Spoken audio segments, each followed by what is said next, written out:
자, 오늘 우리 프리토크 주제를 네. 몸이 보내는 경고 신호. 몸이 보내는 경고 신호. 네. 뭐 어떤 게 있을까요? 몸이 보내는 경고 신호. 아프기 때문에 뭔가 신호를 보낸 거겠죠? 그렇죠. 그게 바로 제가 알기로는 통증이 그거라고 하는데 그렇죠. 그게 들어갈 수도 있고 네. 자세한 거는 우리 원장님들 모셔가지고 한번 얘기 나눠보도록 하겠습니다. 네. 원장님들 어서 나오세요. 네. 안녕하세요. 반갑습니다. 네, 안녕하세요. 잘 계셨죠? 네. 박 원장님은 오늘 또 이제 설을 맞이해서 네. 설 앞두고 있잖아요. 네. 또 저희한테 또 이게 자그만 또 선물도 다 주시고. 맞아요. 진짜 따뜻한 가정, 따뜻한 분은 이분을 나한테 약간 조언을 좀 조언을 구해봐. 구해봐. 그렇죠. 어떻게 박선우 선생님 동의하시나요? 뭐 노코멘트 하겠습니다. 하긴 뭐 저희한테 뭐 매 회식 때마다 네. 일용할 양식.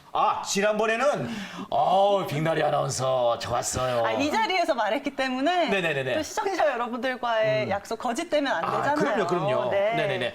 몸이 보내는 이제 경고 신호 같은 게 네. 이게 지금 반짝반짝 빨갛게 지금 타러오고 있는데. 네. 저- 그때 회식 끝나고 나서 그때부터. 경고 신호가 약간 오긴 하더라고요.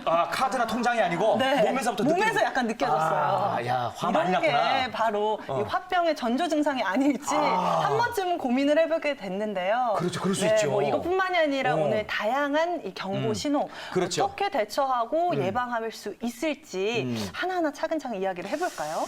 입맛까지 변했다라는 입맛도 이야기 변한 거. 했고요. 네네. 우리가 뭐 매번 대소변을 잘 봐야지 건강하다라고 하잖아요. 그런 체질도 있고. 네. 사실상 가장 건강한 건 하루에 한 번 한번. 큰 거. 네. 작은 거는 한 서너 번. 서너 번. 서너 번 아닌가요? 어떻게 되는지. 박선우 원장님 이거 맞아요? 상식적으로 어떤 게 맞는 거죠? 건강한 사람의 기준은 잘 네. 먹고, 네. 잘 자고, 네네. 잘 싸는 거. 그게 제일 중요하죠. 근데 세 가지. 배변 활동. 근데 이제 그 하루에 한 번씩 가는 게 보통 사람은 그게 정상이라고 말씀을 하시는데 네. 변비의 정의는 본인이 변이를 느꼈을 때 네. 본인이 그 변이를 느낀 거를 충분히 배출을 못한 걸 변비의 기준으로 잡아요. 오. 그래서 그거는 그 자기의 어떤 소화기 능력에 따라서 그냥 또 인풋이 작으면 조금 먹는 사람은 한 2, 3일에 한 번 가도 불편함을 느끼지 않으면 오. 이렇게 네. 크게 뭐 병적인 문제가 없는 거고 그런데 이제 인풋에 비해서 이렇게 아웃풋, 그러니까 배출량이 작으면 뭔가 몸에서 노폐물을 이렇게 소화하고 배설하는 기능이 조금 문제가 있기 때문에 아하. 그거는 사인이 되겠고 오. 또 하나 이제 소변에서 또 볼 수가 있는데 네네, 소변. 소변은 그냥 보통 하면 사실 약간 노란색처럼 보이지만 냄새가 심하지가 않아야 그게 정상 소변이에요. 아. 그런데 소변이 평소보다 조금 진하게 나온다 그러면 먼저 황갈색. 그러니까 황갈색 살짝 약간 노랗게 짙어졌다 그러면 병을 의심하기 전에 네. 내가 수분 섭취량이 좀 작은지 그거를 먼저 체크를 해보고 네. 그 다음 내가 좀 소변이 많이 노랗다 그러면 이제 소변을 좀 이렇게 수분을 조금 많이 물을 조금 많이 드셔보세요. 그럼에도 불구하고 계속해서 약간 소변이 노라면 좀 다른 증상을 의심을 해봐야 되니까 신호다. 네네. 그래서 뭐 요렇게 감염이 있다거나 오. 아니면은 약간 그 방광에 염증이 있는 경우는 통증도 같이 옵니다. 그럼 색은 그렇고 네. 약간 이렇게 뭐랄까 이게 거품.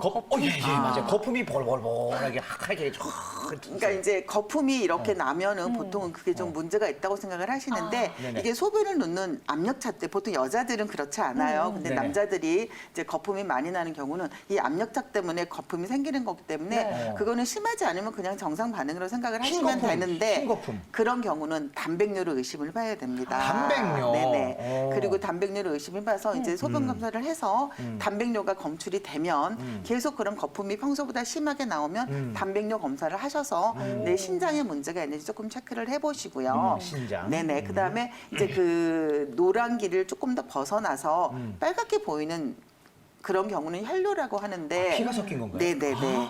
그래서 이게 가까운 어떤 방광에 문제가 있어서 생기는 혈뇨는 약간 선홍색이고 그다음에 더 먼 신장에서 문제가 생긴 경우 조금 더 갈색입니다. 그래서 혈뇨가 생기는 병은 굉장히 다양해요. 그래서 그냥 뭐 방광의 염증, 신장의 염증도 있을 수 있고 통증은 동반하면 결석이 갑자기 심해서 노루결석. 네네 심할 수도 있고요. 제가 그거 겪었잖아요. 네. 정말. 그리고 전립선 염증이 있을 때 남자분들 같은 경우는 소변이 소변에 좀 피가 섞일 수 있고 가장 심각한 경우는 방광암이나 신장암인 경우에도 혈뇨가 좀 발견되기 때문에 지속적으로 약간 소변 색깔이 진하고 우리가 물을 많이 먹었는데도 정상으로 안 돌아오면 일단 소변 검사는 간단하잖아요. 그래서 소변에 단백뇨가 섞여 있는지 혈뇨가 섞여 있는지 좀 체크를 해보시고 약간 역추적에서 방광의 문제인지 전립선의 문제인지 신장의 문제인지 조금 체계적으로 보시면 될 것 같습니다. 그리고 또 하나 운동을 하고 나서 갑자기 소변이 빨갛게 나오는 경우가 있어요. 그럼 어떻게 된 거예요? 그거는 갑자기 고강도 운동을 하면 이 근육의 단백질 성분이 혈액으로 빠져나오는 거거든요. 그래서 그런 분들은 그게 이제 초반에 이제 내가 조금 의심이 되면 운동을 멈추고 좀 휴식을 취하면 되는데 그거를 무시를 하고 계속 고강도 운동을 해서 계속 그 소변에 이렇게 근육세포가 나오게 되면 그게 약간 신증후군, 신장 자체를 망가뜨릴 수가 있기 때문에 혹시 고강도 운동을 한 다음에 소변 색깔이 변하신 분들은 일단 고강도 운동은 스탑을 하셔야 됩니다. 네네. 네. 그리고 이 지금 뭐 남녀노소 누구에게나 찾아올 수 있는 건강 신호들 계속해서 파헤쳐 봐야겠죠. 경강 신호요? 네, 건강 신호요. 네. 알겠습니다. 이렇게 막 하나하나 톡톡 집어서 이렇게 얘기하면 싫죠. 네. 이게 아시면서 왜 그러세요? 아니 어떤 신호인지 한번 물어보려고. 이게 말을 잘못하는 신호는 네. 어떤 신호인지. 뭐 자, 긴장되고 열받음의 신호가 아닐까요? 그거 회식 한번 쐈다고 너무 그렇게 그 스트레스 받으시는 거 아닙니까? 네, 넘어가도록 하겠습니다. 알겠습니다. 자, 우리가 흔하게 살면서 가장 많이 겪을 수 있는 게 최근에는 뭐 직장인 여러분들, 뭐 운전을 장시간 하시는 분들, 목이 뻐근하다, 뒷목, 허리가 아프다. 허리. 네. 그러니까 허리 디스크하고 척추 디스크, 디스크. 그거 증상이랑은 어떻게 또 다른지. 이 목이 뻐근하거나 네. 또 이 장시간 또 사무실에서 근무하시는 분들 여기 어깨 이런 데가 굉장히 굳어 있거든요. 맞아요. 이런 거는 또 큰 병으로 또 이 진행될 수가 있을 네. 것 같은데 이런 거는 어떻게 보십니까, 네, 박 원장님? 보통 이제 허리가 아프다, 네, 뭐 목이 목이 아프다 뻐근하다. 그러면 네. 제일 많이 하시는 말씀이 디스크인가요? 맞아요. 그렇죠. 그죠? 겁나요. 네. 왜냐면 못 고치니까. 네네. 그리고 그 다음에는 요즘에 또 협착증이 아닙니까? 네. 라고 얘기를 하시고 어르신들. 병원에 가서 사진을 찍었는데 뭐 CT, MRI 다 찍었는데 디스크가 살짝 있다. 뭐 협착증이 살짝 있다. 하지만 뭐 걱정할 정도는 아니다. 라고 말을 하면 본인이 이상이 없는 걸로 아세요. 네. 근데 그렇지는 않거든요. 그래서 뭐 디스크라고 하면 다 아시겠지만 척추하고 척추 사이에 충격을 완화하는 사실 말랑말랑한 그 물질이 이렇게 충격을 완화하는데, 윤활유. 네네. 근데 이제 나이가 들고 이제 퇴행 변화를 하면 척추를 잡아주는 주변 인대가 느슨해지죠. 느슨해진다고 딱딱해지죠. 굳어요? 네, 딱딱해지다 굳어요? 보니까 와. 이게 오. 고무줄처럼 이렇게 충격을 잘 오. 흡수를 하던 게 뻣뻣해지는 거예요. 오. 그리고 한 번 주저앉으면 오. 복원이 안 되다 보니까 점점점 주저앉아서 오. 그게 이제 그 척추 사이에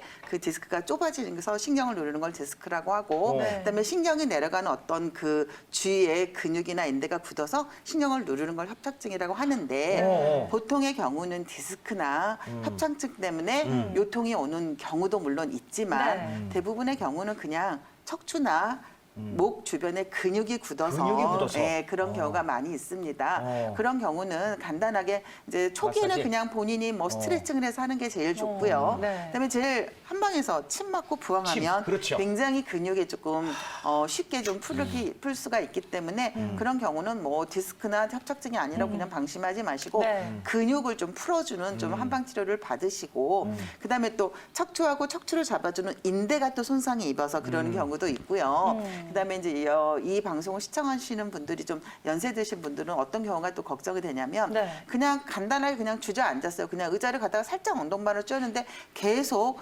허리보다 살짝 위에 등이 아픈 경우에 계속 치료를 해도 안 낫는다고 말씀을 하시는데 네. 그런 경우는 압박골절이라 그래서 아하. 골절이요? 네네. 그러니까는 심한 골절이 아니기 네. 때문에 그냥 대수롭지 않게 살짝 엉덩방을 찧었기 때문에 그런 경우는 앉았을 때 통증보다는 누워서 이렇게 뒤척거리기가 굉장히 힘들어요. 그래서 그거는 보통 이제 요추 1, 2번에서 압박골절이 많이 일어나기 때문에 혹시라도 살짝 엉덩방을 찧었는데 계속 허리 윗부분 등허리가 아프신 분들은 압박골절에서 오실 수도 있고요. 네. 그다음에 뭐 골다공증에 의해서도 통증이 있을 수 있습니다. 그다음에 또 뭐 드물게는 약간 뭐 골수염이나 어떤 어이구. 결핵이나 이런 경우도 있을 수가 있으니까 네. 계속해서 뭐 물리치료 받고 디스크나 협착증이 아니라 그래서 통증이 통증 그냥 간과하셨다가는 어떤 이런 큰 질환일 수도 있으니까 네. 조금 더 광범위하게 좀 시야를 가지고 조금 적극적으로 조금 그 원인을 찾아서 허리나 좀 목 치료를 하셨으면 좋겠습니다. 그래 그냥 네. 지나치면 안 되고 맞아요. 꼼꼼하게 따져봐야 될 것 같아요. 네. 특히 우리 겨울철에는 우리 어르신들 이 낙상 사고 이거 정말 주의하셔야 됩니다. 위험하죠. 그냥 살짝 넘어졌다고 해서 네. 대수롭지 않게 툭 털고 일어나지 마시고 일어날 때도 빨리 일어나지 마시래요. 네. 옆으로 살살 천천히 이렇게 일어나시라고 중요할 그러더라고요. 것 같아요. 그러니까요. 네. 아유, 요런 건 어떤지 모르겠습니다. 네. 이 좀 안 좋은 감정이 있거나 아니면 좀 스트레스 받거나 그럴 스트레스. 요 눈밑이 눈밑이 막 떨리고 있어요, 지금. 파르르르 막 이런 거 있잖아요. 네. 입이 막 이렇게 막 부들부들해서 내 근육을 안 썼는데 이게 막 툭툭툭툭 그러는 거 있잖아요. 네. 그런 거는 이거 어떤 신호인지 모르겠어요. 원장님 스트레스가 원인인가요? 이게 막 이게 되거나 네, 네, 네. 이렇게 막 되고 그러면은 보통 이제 눈이 실룩거리고 그리고 이제 실룩거려요. 그걸 안검 경련, 안면 경련이라고 말을 하는데 보통은 그냥 스트레스가 많습니다. 한방에서 스트레스. 가장 기본적인 원리가 불통죽통. 통하지 않으면 뭔가 이상이 있으면서 떨리는 건데 그거는 조금 쉬어주고 좀 마음을 편안하게 하면 좋아지는 경우가 많습니다. 그런데 이제 혹간에는 마그네슘 부족이다라고 얘기를 해서 거의 제가 알기로 양방에서는 그냥 마그네슘 처방을 그렇죠. 네, 처방해 처방을 주잖아요. 한다고 그러는데 네.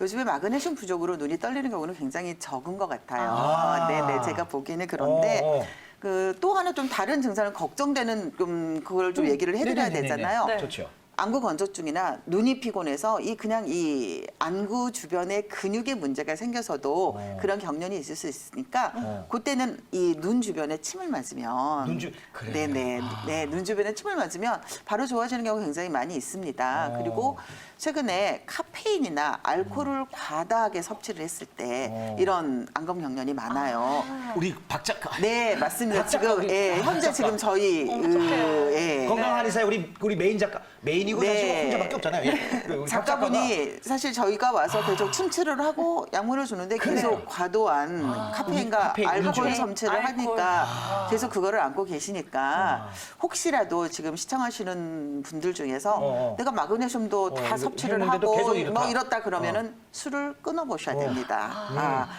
그리고 이제 제일 문제가 되는 경우가 이 중추신경에 문제가 있는 경우인데 이 얼굴로 오는 7번 안면신경이 있어요. 그 신경에 무슨 혈관 기형이 있다거나 아니면 굉장히 드문 경우지만 뇌 종양이 있는 경우는 흔들려요. 눈이 흔들리면서 그게 특징은 이 안면신경이 같이 입꼬리까지 같이 실룩거리면서 흔들리거든요. 네. 그래서 이게 눈만 흔들리는 경우는 그닥 많이 걱정을 안 하는데 눈이 떨리면서 같이 이렇게 입꼬리가 올라가서 실룩거리는 경우는 혹시라도 시청자분들 그런 증상이 있으시면 그거는 약간 큰 병원에 가셔서 혹시 내 뇌신경에 좀 문제가 없는지 좀 체크를 어허. 해보시라고 좀 권해드립니다. 이야, 우리 박 원장님 아니었으면 네. 그냥 넘어갈 뻔했던 맞아요. 부분들이 굉장히 많아요. 네. 이런 여태까지 지금 우리가 건강 신호, 적신호가 되는 여러 가지 전조 증상이라고 하잖아요. 그렇죠. 이런 걸 이제 잘 체크를 해보셨다가 네.